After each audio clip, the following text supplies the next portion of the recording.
Hi guys, welcome back to my channel. If you're new here, my name is Hetvi.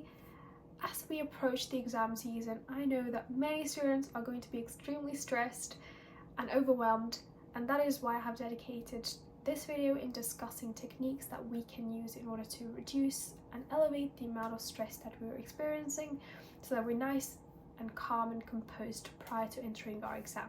Now, I know that many of you may state that it's easy said than done, but trust me, from my personal experience, some of these techniques are absolutely phenomenal and extremely effective in reducing the amount of stress that we experience so that we're able to enter the exam feeling nice and relaxed. Now, exam stress is not only known to influence one's own mental health, that is leading to disorders like depression, but has also been correlated to leading to bad exam performance, and that is why it's extremely important that you're able to reduce the amount of stress that you're experiencing so that you're not feeling overwhelmed in your exam or feeling under the pressure to perform really bad in your exam. I love how sunny it is today.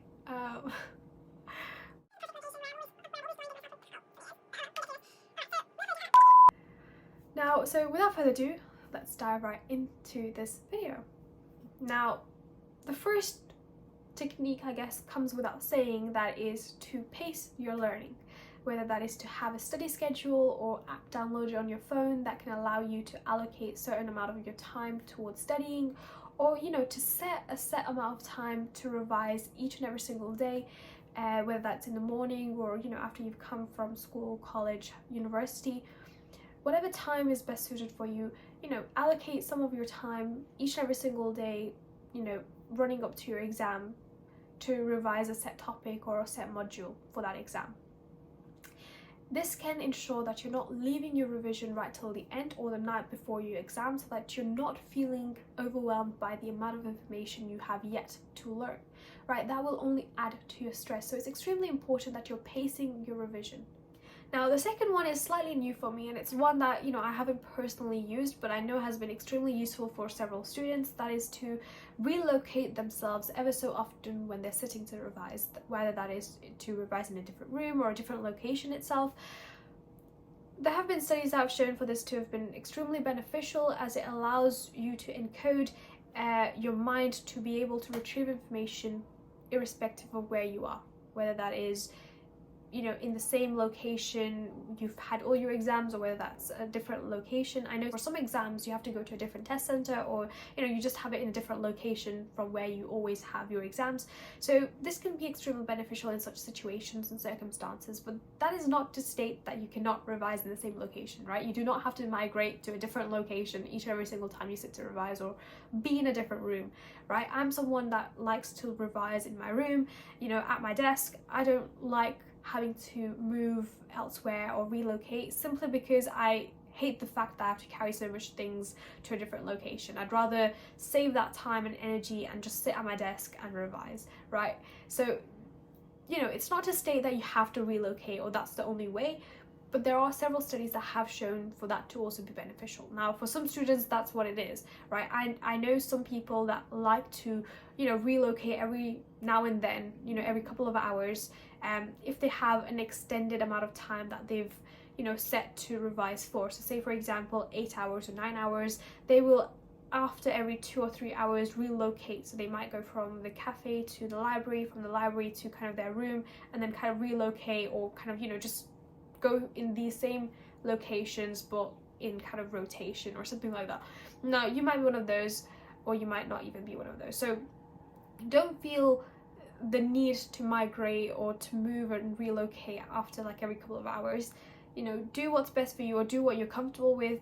If you want to sit at your desk and just revise for an extended period of time, trust me, that's okay as well. So kind of the moral of the story is that you do not have to relocate. There have been several studies to also have shown that studying at the same place can allow you to almost imagine what it'd be like being in that exam situation, in that environment. So you don't have to necessarily always relocate. That's what I'm trying to get to you. Do what's best for you. Some individuals prefer relocating, some don't. So it's really subjective as to whether or not you want to relocate or not. And that is why I was debating whether or not I want to add this technique, but I just thought that for some students this might actually be beneficial, and that's the only reason why I've added it to some of the techniques that are extremely effective. Now, the third technique that I wanted to discuss was to establish pre-test routine. In layman's term, or in simpler terms, that is to create a setting that is exam-like, right? So whether that is, when you're giving mock exams or when you're studying, to create a sense of you being in the exam, right? It's always to stimulate an environment that can allow you to feel like you're in the exam, whether that is to remove all the distractions in your room or in your study space, whether that's to clear your desk so that you only have the material that you need for the exam, or you need in preparation for that exam, as well as the equipment, so whether that's pen, pencil, only have those things with you. It'll be training your mind to be in kind of exam conditions, for the extended duration you'll have your exam for. Now, this can be extremely crucial for those of you that have been, revising using either the Pomodoro method or, having breaks in between your revision sessions, depending on how long you've set your revision time to be at, whether that is 25 minutes, 45 minutes, an hour, right? Usually exams can vary from an hour to 2 hours or 2.5 hours, depending on what exam you're giving, and this might extend to even 3 hours or even 4 hours, depending on kind of the course you're doing and kind of the topic you're being assessed on. The amount of time you have for your exam will vary, and that is why it's extremely crucial that you train your mind in being able to stay focused and engaged for that set duration. And that is why I state having that pre-test routine can be crucial, because you're not going to kind of lose your concentration or your attention whilst giving that exam. So it's very important that you train your mind in being able to stay as focused and as concentrated as you can for that set duration of your exam. So that is why having this can again reduce the amount of stress that you're experiencing, and to feel a lot more confident in being able to give your exam and stay calm and focused and concentrated for your exam duration. Now, the fourth technique really goes back to what my first technique was all about. What that was, if you've given yourself sufficient amount of time, you will be able to seek help in topics or in modules where you're struggling or where there's gap in your knowledge. You'll be able to ask your friends, family members, or your lecturers or professors, given that you have given yourself sufficient time before the exam to approach them, right? If you go the day before, there is slim chance that they'll be able to be of much use, right? If you've given them enough time, so say for example a couple of days or even a week before your exam, that's more than enough time for them to explain things to you, right? Especially if you're conversing with them via email, it's not in person. So make sure that you're giving sufficient amount of time to them so that they're able to kind of get back to you and help you as much as they can. Now, the fifth one isn't so much associated with studying. I think it's more so to do with ensuring that you're allowing yourself a bit of time and space away from studying. Now, that itself can also be extremely crucial in preventing yourself from burning out before your exam. I would highly encourage you not to make that is to kind of study for endless hours and not really have a social life or things to do besides studying, right? That can negatively influence your mind and your mental health as well as your physical well-being. So I'd highly advise you to spare some amount of your time each and every single day, whether that's a half an hour, doing something that you enjoy and that you like besides studying or besides reading, or something that's very intellectually demanding, right? So whether that is, drawing, spending time with family or friends, watching a movie, doing or playing some sport, whatever that might be, I would highly encourage you to spend some amount of your time endeavored towards doing those things, right? It can really help not only kind of re-energize you, but it can also allow you a bit of break from studying. Now, exercise is again a very good form, so whether you go to the gym or you do it at home, just spending some time to kind of, physically, draw yourself away from revising and doing something that's, more physically demanding can again be very good for you. So I'd highly encourage you to kind of engage in doing something that's other than just studying. That can again be very beneficial for you. Now, the last three that I want to discuss aren't so much to do with in preparation for your exam, but rather to do with things you could do a day before or just before your exam, right?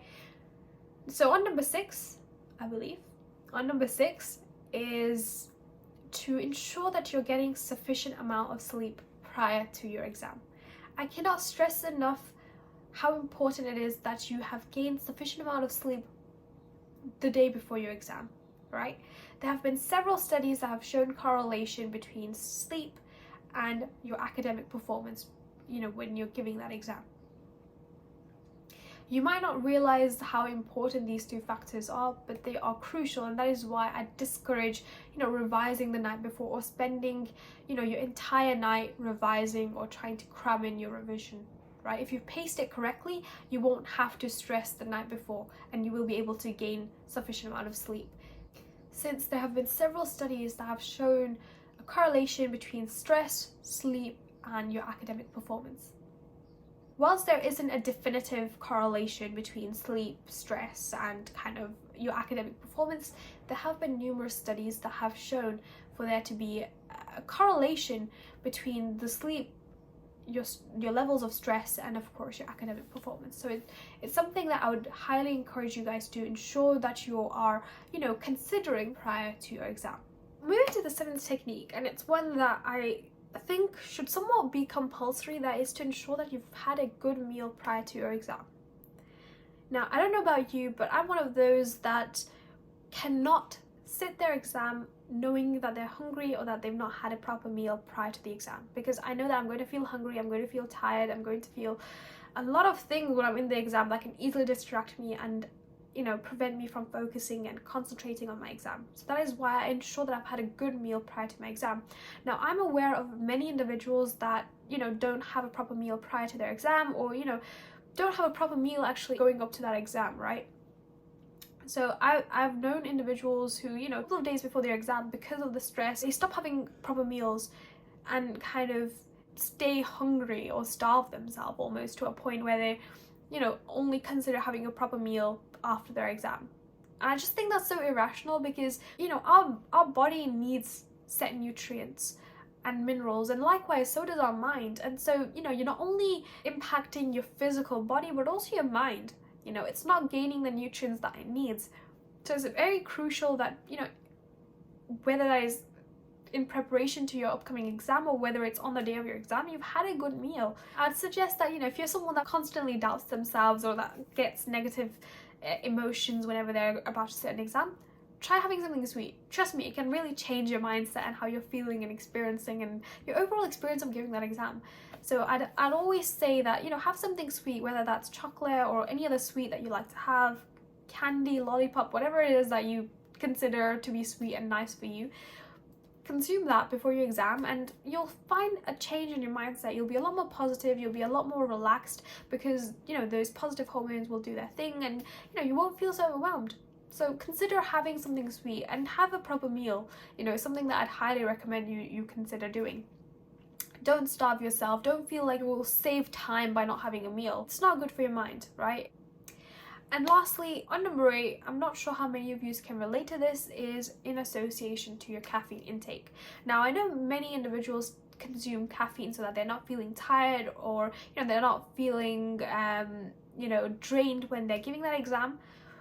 But know that caffeine kicks in 20 to 30 minutes post its consumption, right? So having it right before your exam doesn't mean that it'll kick in straight away. It will take 20 to 30 minutes, you being in the exam, after which it kicks in. So I'd highly suggest that if you do want to consume caffeine, it's not right before your exam.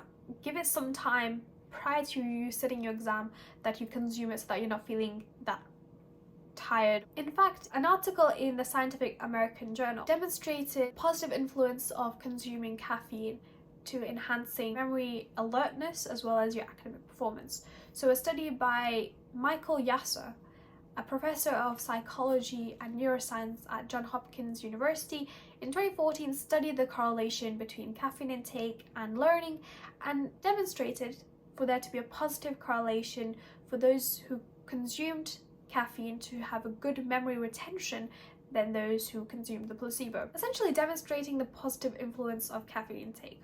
Though, with having said this, too much consumption of caffeine itself can have detrimental impact and influence on your overall performance, as it causes your body to become a lot more jittery, that is, on edge, worried or anxious, decreasing your overall level of concentration and confidence in knowing and being able to sit that exam, as well as adding to that nervousness that you're experiencing, which will overall add to kind of the pressure that you're experiencing and will as a result influence the result that you gain and your overall academic performance.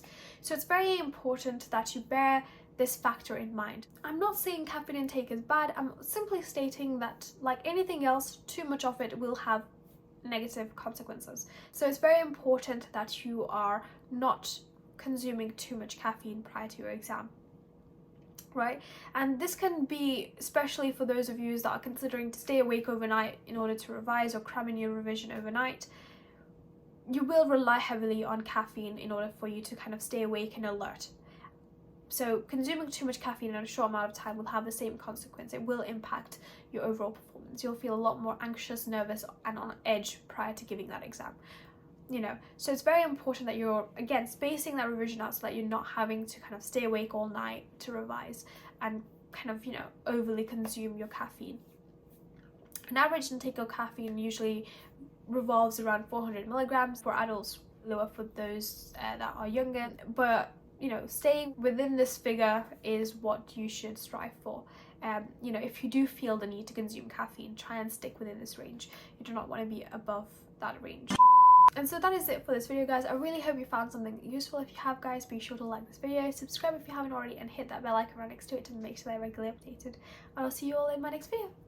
Take care. Bye.